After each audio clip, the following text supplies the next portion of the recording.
सखी हमके बोला के अकेले लगल हूँ खेला खेले सखी हमके बोला के अकेले लगल हूँ खेला खेले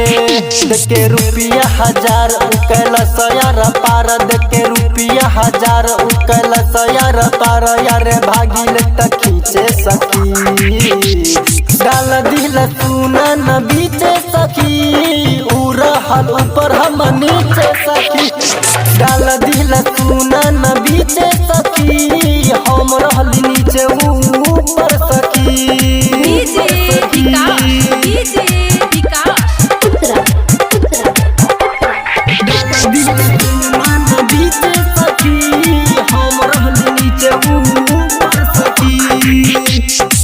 जो समय रहनी उ दिहला समी सहो खूबे दबा के उ लिहला सुनुकी सहो करे न दिहला उ हमरा के हाला कह की औरी बढ़ा दे 20-30 सहो जो समय रहल तेज दिहला उमी सहो खूबे दबा के उ लिहला सुनुकी सहो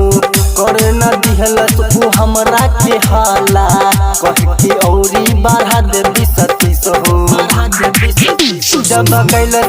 ढीला मन हो गइल गिला जब कैल ढीला मन हो गइल गिला ले जाई बगीचा सखी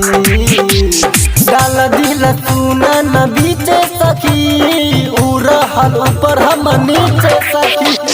डाल दिल सुना न बीचे सखी हम रहल नीचे ऊपर सखी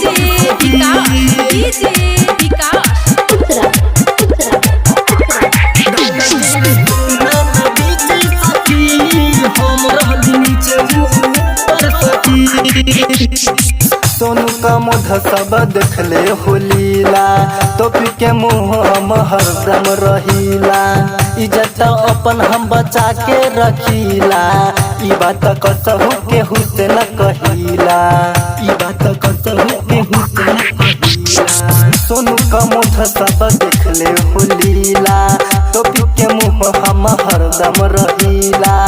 इज्जत अपन बचा के रखीला ई बात कहूँ के हुसैन कहिला सुना खोलिए के कान जाने खोली है दुकान सुना खोलिए के कान जाने खोली है दुकान नहीं तकी है तू पीछे सखी डाल दिल सुना न बीच